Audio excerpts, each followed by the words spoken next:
So I'm excited for today, and I'm not just saying that. Right, Debbie? Actually, this was prompted by Claire. She doesn't know it. You don't have to do anything. This is part of my communication. I listened, but Claire was bringing up, this was probably a month and a half ago, with regards to calls she was receiving from clients. Market shifting a little bit, expectations are shifting. People still assume it's the same market was 5 months ago. So when you list a house and they don't get showings for a week, and we haven't set the proper expectation, who do they blame? They blame the realtor. Yeah. So I think it's really, really important. Communication is, I weave communication in and out of my business and personal life. I don't think it's one or the other. I think you get to use, if you have structure on how you want to communicate and messages that you want to get across, I think there's ways you can go about doing it that are more effective than others. So Debbie's been certified in Fierce Conversations. Debbie is also the coach of all 5 of our team leaders, 6 of our team leaders, including Trish. She's also the coach for our productivity coaches. She's one of the higher ones up in the leadership side with MAPS.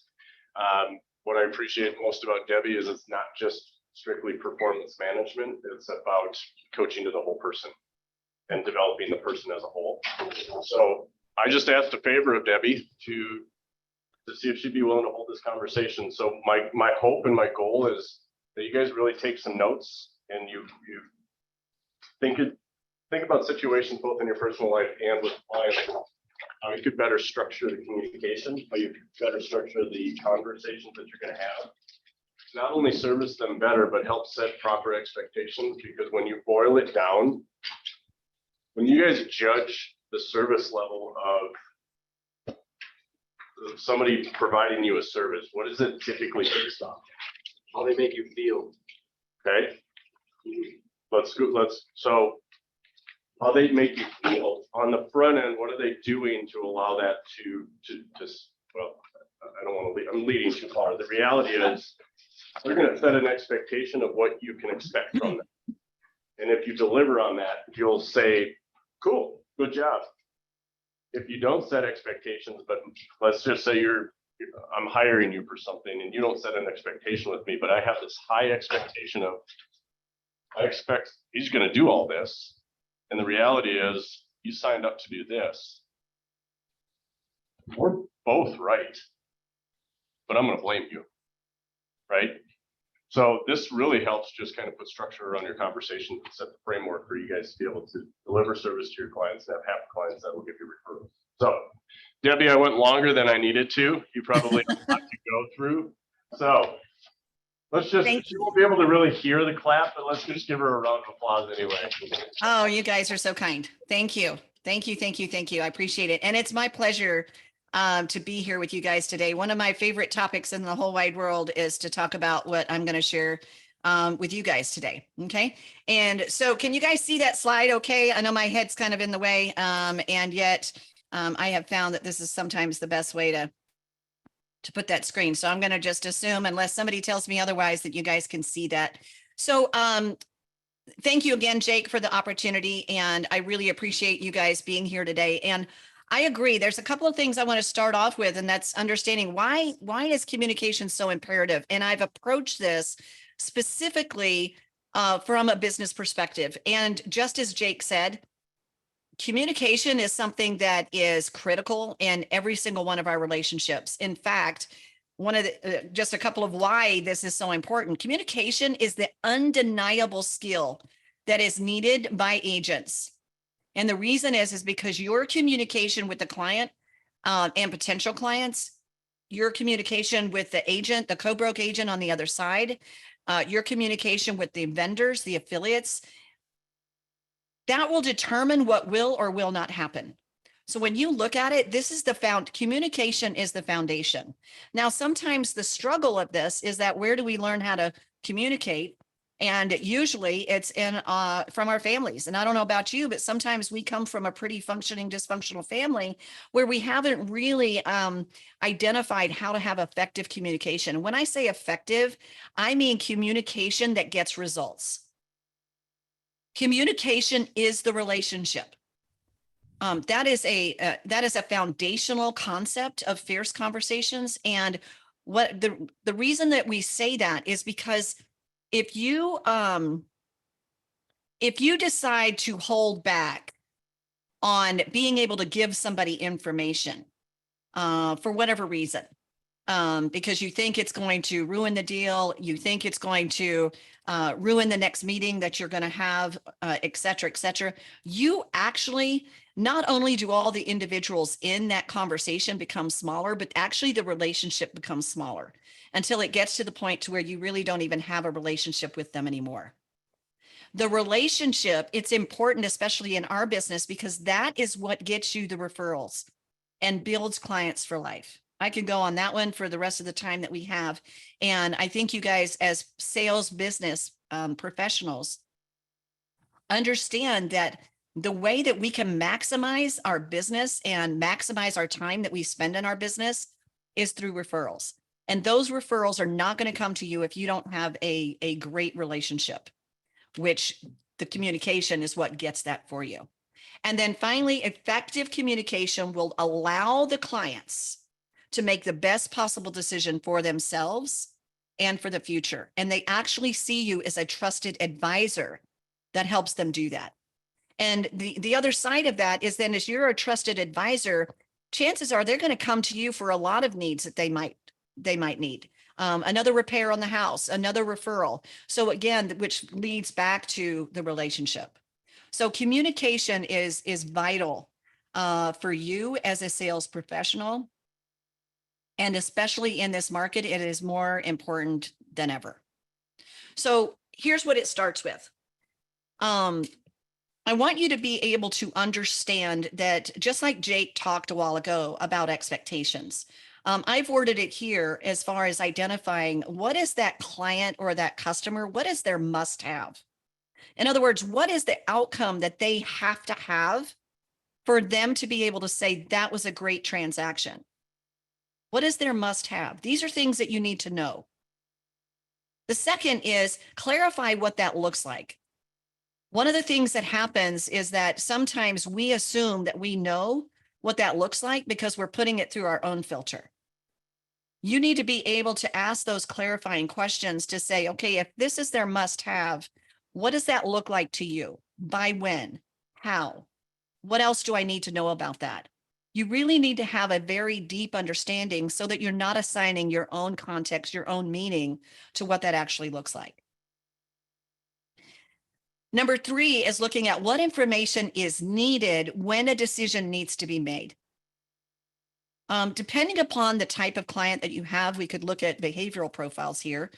But for example, if you've got somebody, hopefully you guys are familiar with the DISC profile, a high C. A high C is somebody that is, they pay attention to all of the data, all of the information. A high C is going to need different information on possibly getting a price reduction. I put here price improvement. Than somebody that is a high D. A high D is somebody that is just driven. They move very, very fast. Okay. And they're looking at the results at the bottom line. They may not need as much information to know whether a price improvement was needed as somebody that is a high C. So you really need to understand your client. Oftentimes, if it's a husband and wife, you've got different behavioral profiles there. So you need to understand what's the dynamic that needs to occur in order for decisions to be made. Next, you've got to look at why is that important to them? In other words, what's at stake to gain when those things happen? And finally, what are your must-haves? What are your expectations that you have of your clients? And you need to be able to communicate those. I'm going to pause for just a second because I want to make sure everybody's got clarity. I know some of you are zoomed in. If you want to use the chat box, you can. I don't know if there's a way to get people, if there's folks in the classroom, if there's any clarifying questions on any of those. I'm going to pause for just a second just to allow those to take place.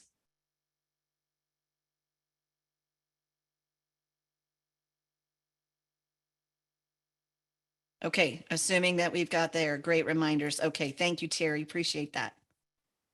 All right.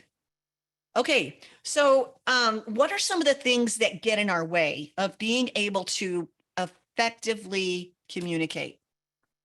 The first one, it is part of our human condition. All of us have this, myself included. We want to look good and we want to be right. And I can just tell you that that will be something that will get in your way when it comes to communicating, because what ends up happening, because you want to look good and be right, you end up going into the conversation like this. They're wrong. I'm going to prove to them they're wrong, or I'm going to convince them that they need to see things my way. That will bite you in the rear end and every other place if you go in like that. And it's one of the biggest things that get in our way. The second obstacle, and when I say obstacles, these are huge obstacles that that really impede our ability to communicate and to get the results. Listening to respond instead of listening to understand. The whole reason why I went through that, what it starts with, is because too often we don't go deep enough in really understanding what we need to know. And therefore, we're just listening to respond. They say something, oh, I got this. And really, you don't got this. You need to dig deeper into really understanding. And then the other thing that gets in our way is your own context. So I want to take a moment and I want to go a little bit deeper on context. Context, I believe, has been one of the most effective tools that I've used personally, not only in business, but in my personal world, as when it comes to relationships and when it comes to communication. And the reason why I say it's so effective is because it has allowed me to stay out of judgment and to totally be in curiosity when I'm having a conversation with somebody, especially in a time where we see things differently. Okay. So I'm going to give you an example. I'm going to give you an example of, first of all, what is context? Okay.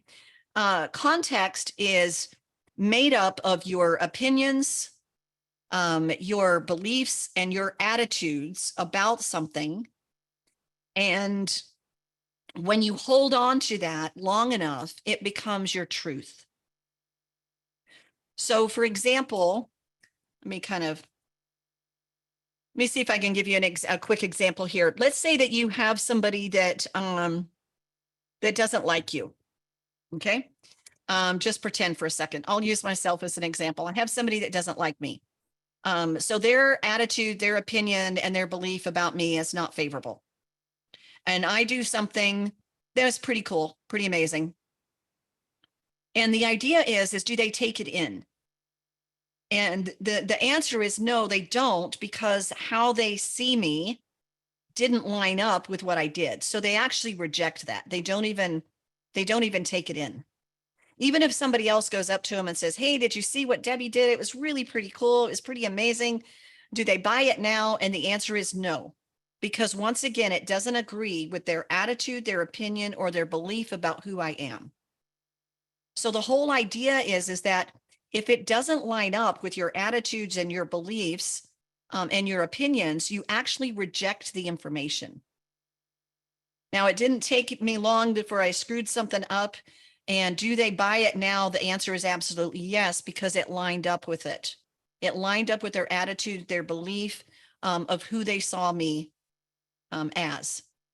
And so we tend to reject the information that doesn't line up with our context, and we let in that information that does. Another way of looking at this is we believe things that line up with our own story.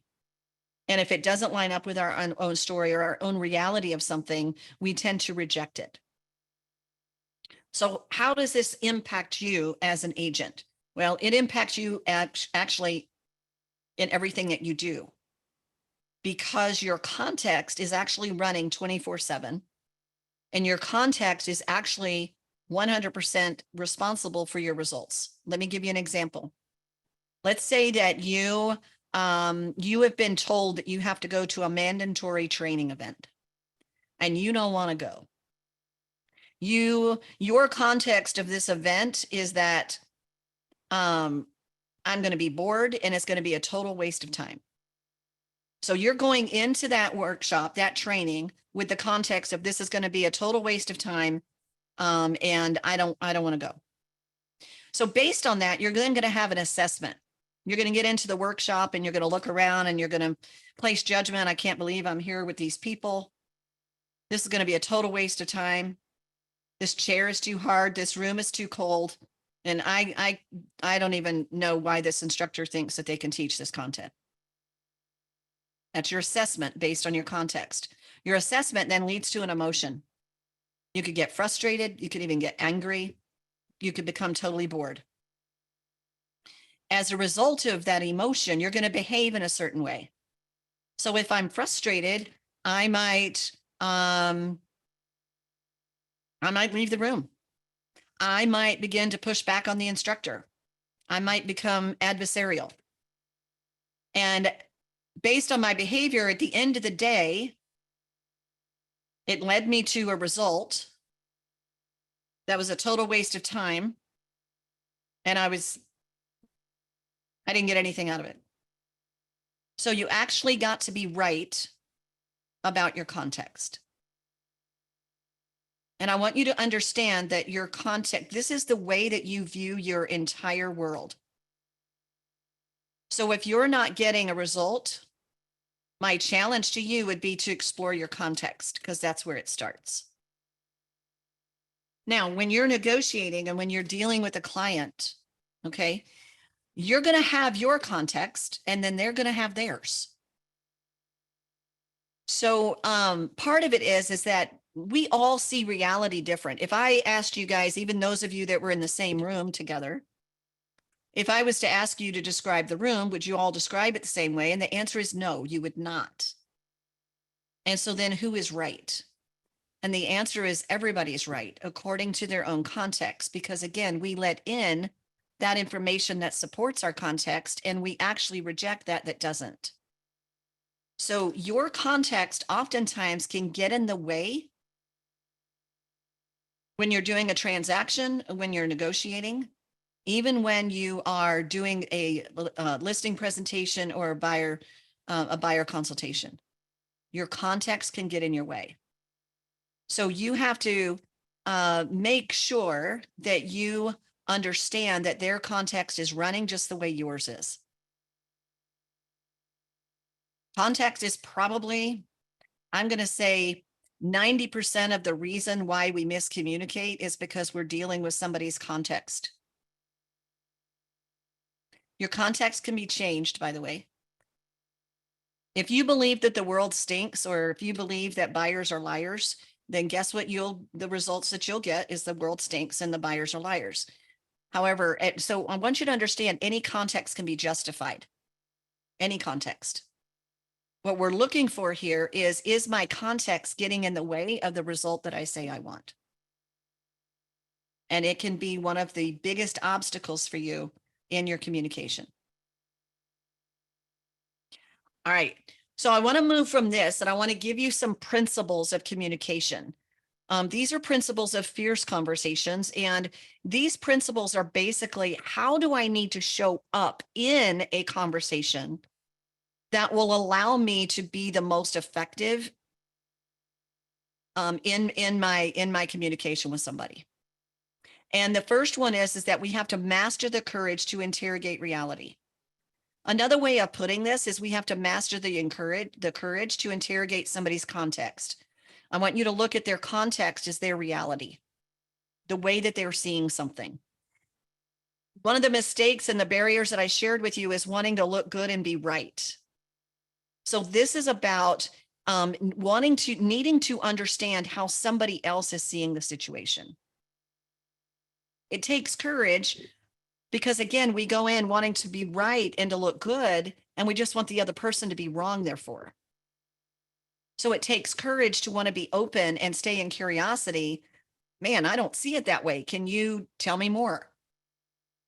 So we have to master the courage to interrogate their reality. What is their context of the situation? How are they getting that assessment? What is it that they're feeling as a result of that? The second one, and this is actually the definition of a fierce conversation, is that we have to come out from behind ourselves into the conversation and make it real. What that really is saying is you have got to be authentic. I think a lot of times people automatically have their guard up. And I'm speaking from a client and consumer standpoint, anytime they're dealing with a salesperson. And the reason, think of that for yourself, right? Why do we walk into a store and a salesperson comes up to us and says, may I help you? And our response is usually, no, thanks, I'm just looking. We have an automatic response to have a little bit of defensiveness anytime that we're working with a salesperson. And that is because we don't want to be sold. We don't want to be sold on something, and we don't want to end up with something. We've all got experiences of when we were sold, and we don't want to end up with that. And your biggest way that you're going to actually overcome that is to be able to be totally 100% authentic. That if they were to run into you at the ball game, or if they were to run into you somewhere else, that you would show up and communicate with them in the exact same way that you do in your professional role. Make the conversation real, meaning don't lie to them. If they've got misinformation, one of the things as we go into a more skilled market, oftentimes where they're getting their information about what's going on in the real estate market is from the national news. You and I both know that what's going on nationally in real estate is not what's going to be showing up locally. And yet that's where a lot of them are getting their information. So we have to make sure that we can communicate with them authentically. Authenticity is the one thing you can't fake. Show up with them authentically, make the conversation real, and give them the information, even when it's not the news that they want, when it's not the information that they want. That's where you have to be real and be honest with them. When you're in a conversation with somebody, be with them. This one is be here prepared to be nowhere else. You guys have seen it. You go out to dinner, you look at a family at their table, and every single one of them is on an electronic device. In our world today, we have so many distractions that keep us distracted. So when you're visiting with a consumer, you need to remove those distractions. One of the things for the longest time, I thought, I need an Apple Watch. I need to get an Apple Watch. I love the idea of an Apple Watch. I haven't worn my Apple Watch in 3 years. And the reason is because it kept me from being here. Because as soon as my wrist would vibrate, I would do this. And anytime I was doing that or looking at my phone, I no longer was being present with the person that I was talking to.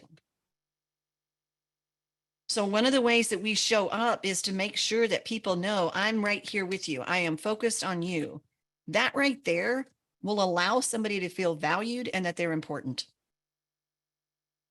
If you are visiting with a client and you're doing paperwork or you're doing something else on your computer or on your laptop at the same time, make sure that you're not doing that when the conversation is occurring.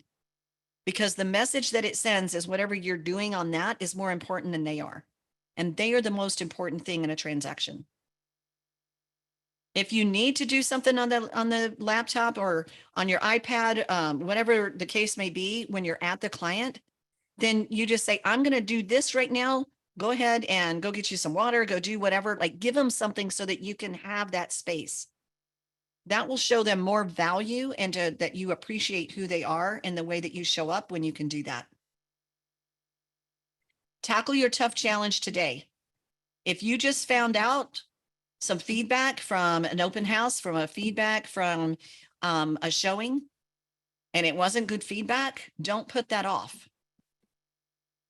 Give it to them. Give them the information. This is where not only do you show up real, but you absolutely, you give them the information, you deliver it. You can give, if you set the right expectation with somebody, you can give them the harshest feedback as long as they know that it's coming from complete, like you care for them.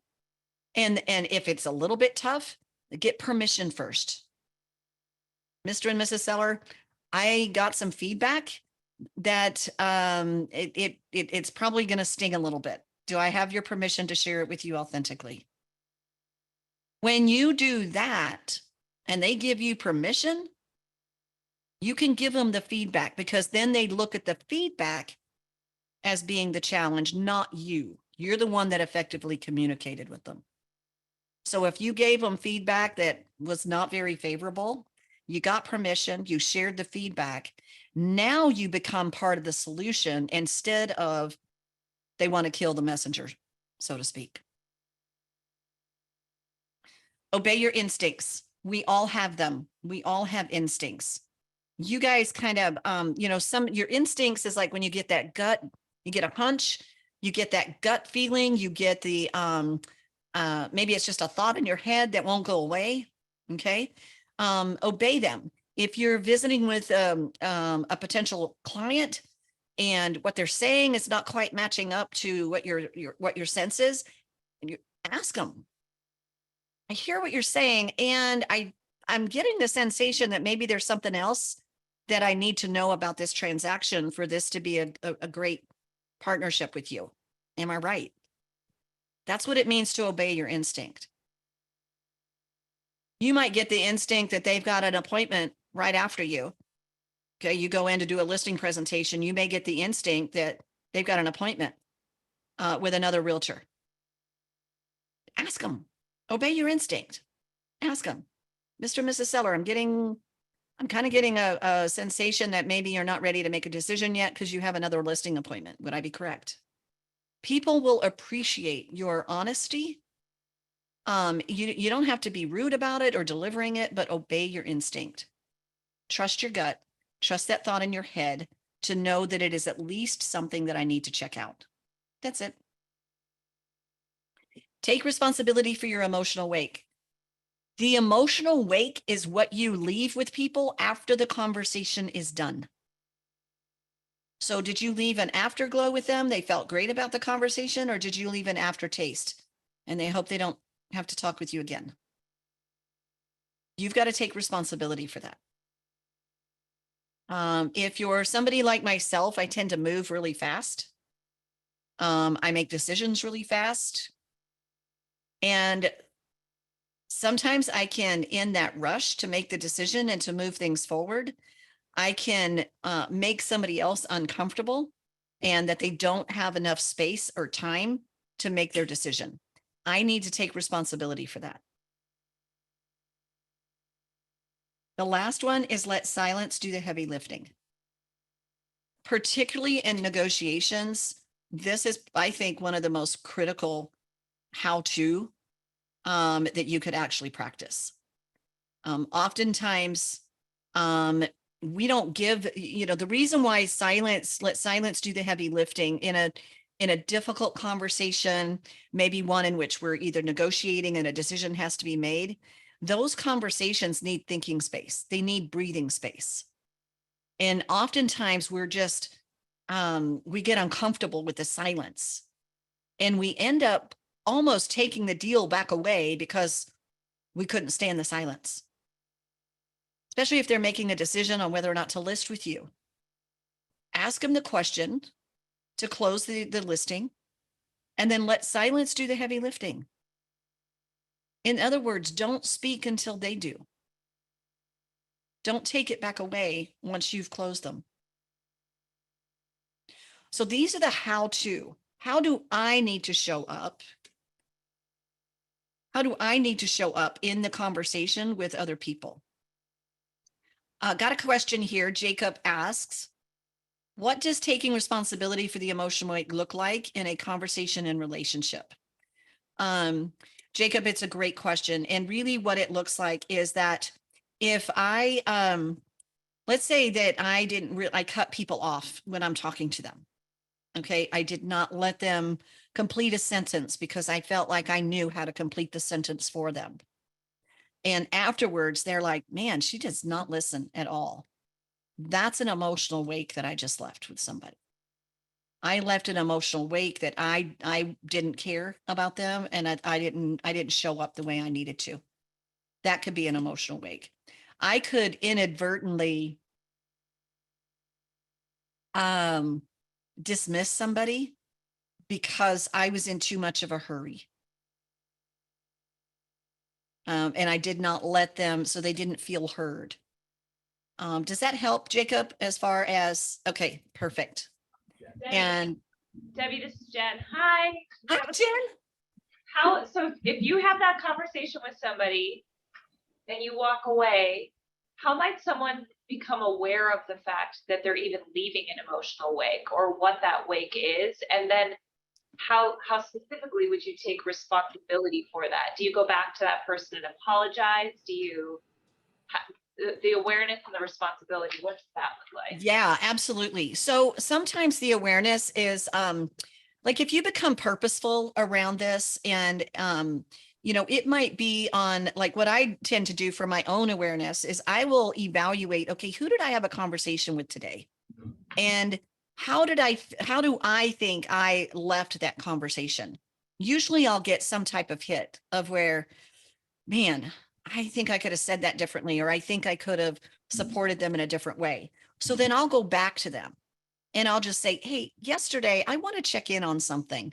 I didn't feel really good about, how I left that and that question. And, I want to take responsibility for that. So that might be a way that you do it. You do your own reflection. The other way, you could possibly get feedback. Now, feedback might not be through the words. Feedback might be avoiding. Feedback might be they just seem to be a little grumpier with you when you communicate with them. And so in that case, you may have to say, I am sensing something here and I want to kind of check it out. I'm picking up that maybe there is a little bit of a challenge or an issue, and I want to explore that. And then you take responsibility for that. Did that help answer the question, Jen? Yeah, I think that's good. I mean, we talk a lot about self-awareness and just figuring out how to become aware. Absolutely.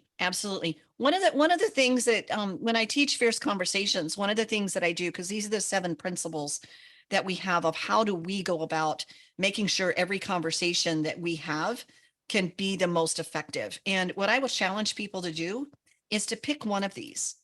Pick one of these that maybe resonates more with you. I know I've got Bianca in the chat. She said, I think I cut people off and harmlessly. Okay. And so, it might be that if that resonated with you, then you purposely say, I'm going to focus on taking responsibility for my emotional wake for the next 30 days. And what that would look like is you set the intention in the morning, right? And say, okay, I'm going to take responsibility for my emotional wake. And then in the evening, you may go and you may look at reflecting on every conversation, or it might be with every conversation that you have, you immediately evaluate it, right? Depending upon how many times you talk during the day. I wouldn't be able to do that because oftentimes I've got calls back to back, and my reflection usually comes in the evening. And then what I'll do is I'll either send a message, an email, or I'll pick up the phone, depending upon what that looks like. And I even do this even with my grandkids. Yesterday I said something to my granddaughter and I realized that I may have deflated her a little bit, which is not my intention.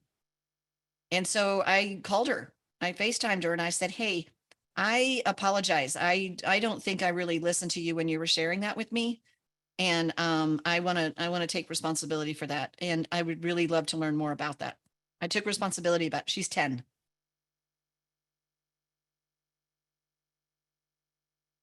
So pick one of these.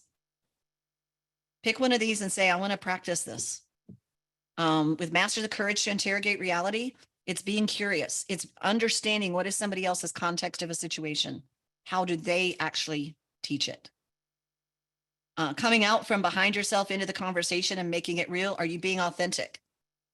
Are you being authentic? Are you having the real conversations? Are you giving people the real information and the real feedback instead of just being nice?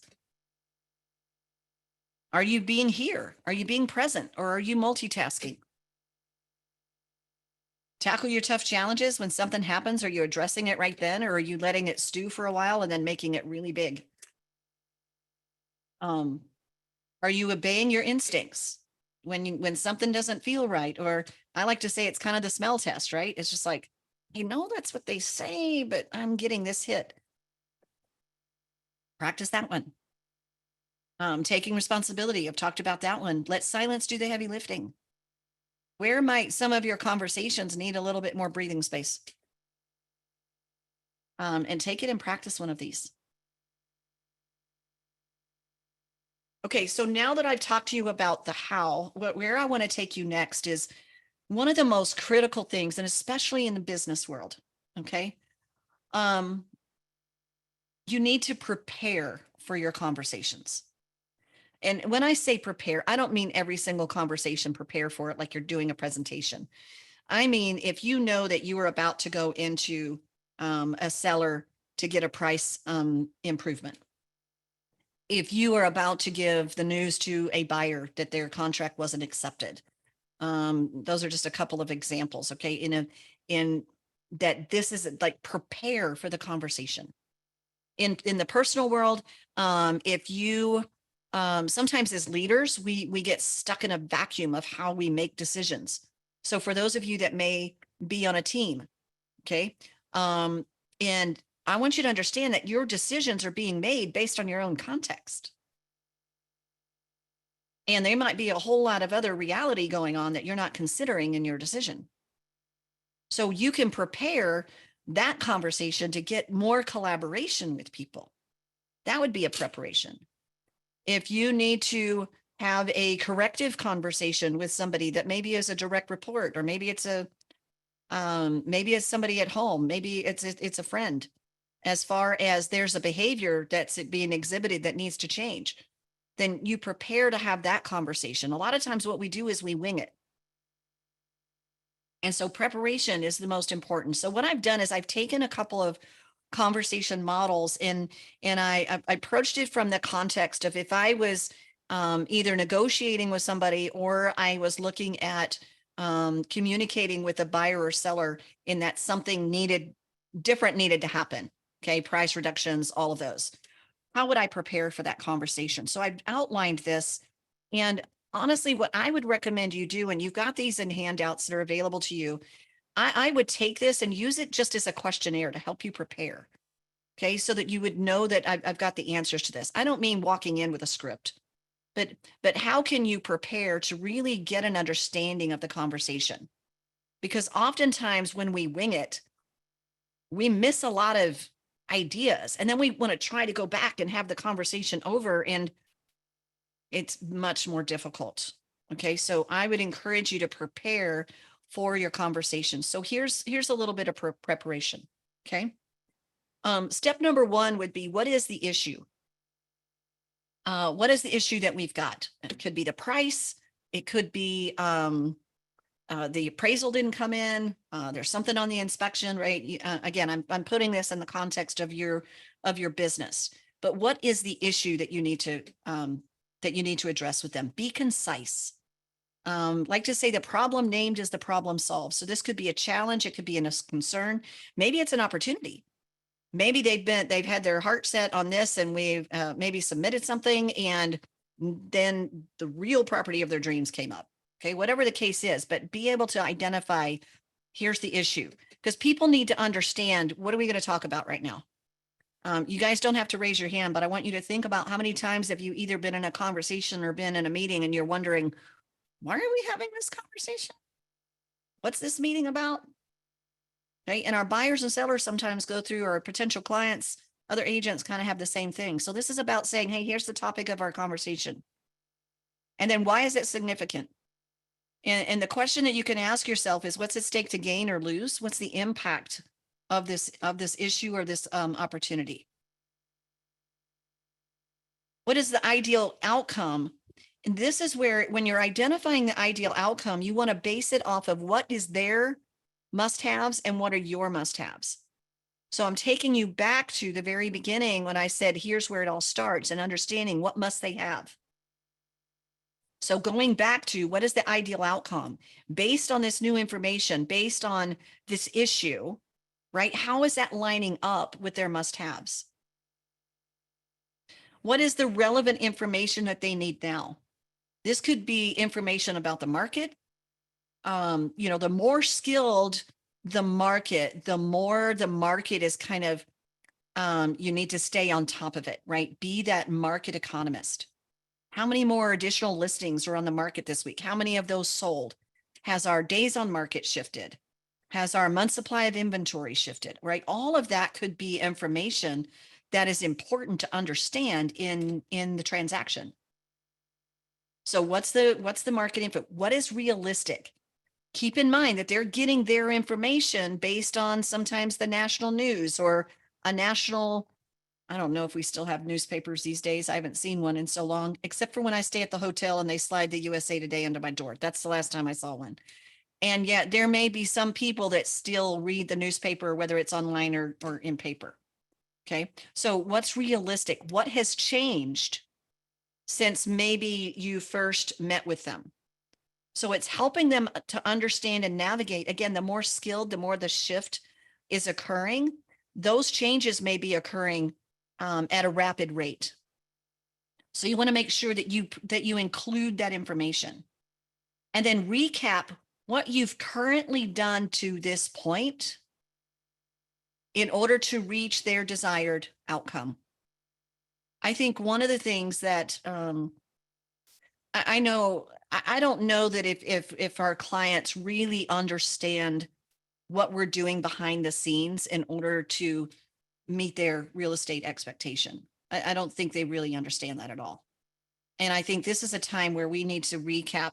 Here's where we've been. Here's what we've done to get to where we're at, because then that will give you the opportunity to work with them to identify how do we move forward from here. And then what do we plan to do now? This is where you're coming together with them to say, here's the plan. Making sure that you're in agreement. One of the things that people, I know myself, is this: I don't ever like to feel like something's being done to me. I want to be in partnership with somebody. What help do you need from them? It may be feedback. How can they help? How can they be in partnership with you? And how will you make the decision that needs to be needed? And then outline those steps to move forward and timeframes of when you need to put that in place. So these are just some bullet points to help you prepare for some of those more difficult conversations. Now, you may be thinking, okay, that's going to take a whole lot more time. What I can tell you is that it may take a little bit more time, but anything else you do is probably going to take longer. Because then you're going to have multiple conversations because you missed a piece of information. And then you're going to just be going back and forth, especially if it's in the negotiation phase. Oftentimes I say that because we don't take the time to really prepare, we end up playing negotiation tennis where things are just going back and forth, back and forth, back and forth, back and forth. And that truly just wears people out. All right. So in closing, would really love to hear in chat, if you want to unmute, if you're in the big room, what are you learning? What questions do you still have? And what are you going to do about it with the information that you learned? I always like to say, if you learn something, then, you don't want to just learn it for the sake of knowing it. What will you do with it? So I'd love to just hear from some of you on what you've learned based on this. What questions might you still have? And what are you going to do with what you learned?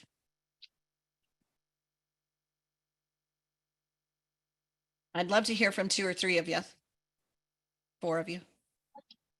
I think one of the biggest things is exploring somebody else's context and their Cool. reality without saying, how can I make them understand? Which I think is a lot of it. It's like, how can I make them understand me? When really, how do I understand them and what's important to them? And then that might also open them up to reciprocate. Absolutely. Absolutely. Yeah, great. Context is a huge one. Well done. All right, we've got one here. Preparing for any conversation is a better idea than winging it. All right, Sarah, gotcha. Preparing for conversations, smoother meetings, forming relationships. Excellent. Thank you, Bianca. How about one more? So, from day one, we're talking about coming from a place of contribution. And Yeah. I've had conversations that I'm I've gotten to the point now that I'm reasonably sure I have a lot of the answers, and it's important. This is a good reminder that I don't have the answers, and I have all these conversations in my head before I even ask the questions. And it's just so important to actually ask questions. Yes, absolutely. Yeah, Fix things before actually, stop trying to fix problems before actually addressing them. yeah, What the problem is, or even know what the problem is. Because right. Yeah, because we may be mislabeling the problem, right? Based on the fact that we just haven't asked enough questions to understand, and then we give the wrong solution based on that. Hey Debbie, it's Kevin. Can you hear me? Hey, Kevin. Yeah. Hey, I'm wondering if you will do a just kind of script a price reduction with me, and I can answer these questions for you. But if you'll call me, and I can be the person on the other side. Okay. So, Sure. price right now is $1 million.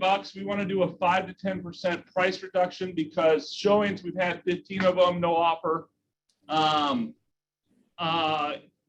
Inventory has gone up. The market's changed over the last 3 months that we put, or the last 2 months that we put the house on. And yeah, so the desired Okay. outcome is that we're on the same table, moving forward and doing a 5 to 10% price reduction. Okay, cool. So the first thing that I will just tell you is that I would never do that over the phone. I would do it in person. Makes sense?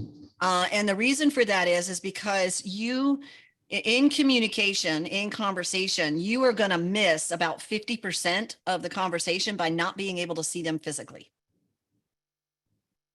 Second thing is I would have already had the expectation with them of what the guidelines were as to when we would need a price improvement.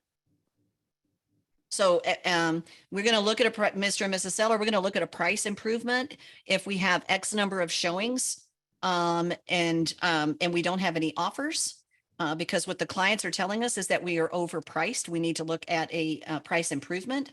Also, we're going to be looking at the market constantly, keeping up with how many of the houses in this price point are moving. And the reason that we're going to do that is because the outcome that you're looking for is to be out of your house by X date. So I would have already had that as the expectation before I met with them on the price reduction. Makes a ton of sense. Okay, then I'm going to come in and I'm just going to say, Mr. and Mrs. Seller, if you remember, whenever we first listed your home, we set some criteria about when we would agree to look at a price reduction together. Here's where we're at, and give them the points. We've had X number of showings. The market is up. In the last month, we've had a slowdown of homes in this area. And without the price reduction, my concern is that we will not meet your goal of being to X by that date. I want to have a conversation with you about a recommendation. I've got between 5 and 10% of what would make sense for us now for you to achieve your goal. Good. That help? I think so. Okay. Thanks, Kev. You bet. The thing I heard you say, Debbie, is again, the same way we have the preparation for the fierce conversation, that initial conversation is where we set up and kind of are able to go back to that, right? Absolutely. Because if you don't have that, here's one of the things that I totally understand. For those of you that maybe are new to the market, you may not have ever had to do a price improvement because the market has been so hot, houses sell, okay? And so I actually visited with somebody the other day and they were like, what is a price improvement? And I was like, wow, okay. And so part of it is that you may not have had that as part of your listing presentation when you took the listing. And that needs to be a part of your conversations now. If it hasn't been, you need to put that in there. And you need to set what the criteria is so that they know. This is kind of like having the prenup agreement. Okay. Hey, if we decide we're going to get married, but if we decide we don't get along, here's how we're going to split things up. Hey, we're going to be in partnership to get your home sold. And here's where we're going to put it at based on this. And what we know is that the market is shifting right now. And so that means that I'm going to stay on front of that. Okay. And if we need a price improvement, let's talk about what that looks like now so that you guys won't be shocked and upset and disappointed. I'm going to do everything I can to get the home sold. And yet it's the market that tells us where the home needs to be. Right. Thank you. You're so welcome. All right. Debbie, So, yeah, go ahead. we're looking at this preparation framework. This may seem like an obvious thing, or maybe it's not. I think, we do the preparation on our front end. Is it safe to say that we could bring this as a framework for the questions that we ask the other party? And I'm thinking right now of the agent on the other side of the transaction. So there's Yeah, their buyer, but we're negotiating with them. So to say, hey, this is what I'm seeing as the challenge. What are you seeing as the challenge right now? You talk absolutely. about what you see. Absolutely. Yeah, Why is this significant to me and my clients? And let me hear from you why it's significant. So we're asking, we're Yep. getting the whole picture that way, the whole perspective, and understanding their context using this. absolutely. Absolutely. Because the agent on the other side that's representing their client, they may have a must-have that we're not aware of. Right. Okay, so yeah, absolutely, Jen, you could use that. Yeah. The preparation, the purpose of the preparation is to help you think through what is the purpose of this conversation and what is the outcome that I actually need. Okay, so it just helps you prepare. Because I think a lot of times we might go into one of these conversations, especially if we're a little bit nervous, we're not sure how it's going to work, right? And how it's going to go. And so we end up saying blah, blah, blah, blah, blah, blah, blah, blah, blah, blah, blah, blah, blah, blah, blah, blah, when we could just say blah, blah, blah, and get to the point. So the preparation actually helps you get your thoughts together. What is important about this? And you're doing it in a way that's logical, to where we're not coming in highly charged into the conversation. We've actually prepared to have it ahead of time.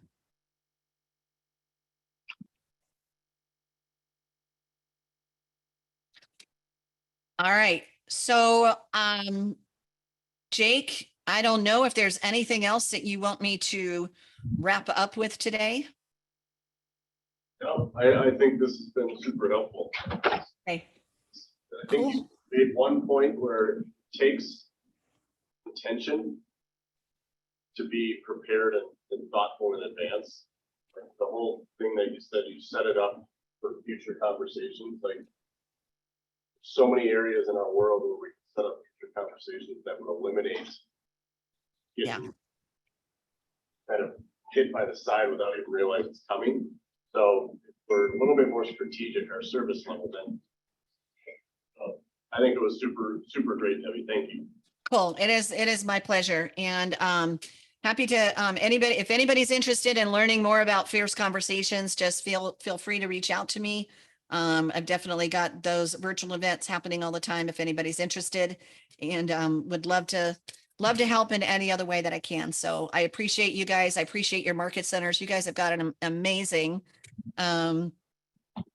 group of leaders that I get the pleasure of working with and partnering with all the time. So it'd be my pleasure. As far as to reach out, my email address is debbie@debbiefrapp.com, and Frapp is Frapp. So think Frappuccino, but no chino, and you'll have it. All right, I'll sign off, you guys. Have a great one. Have a great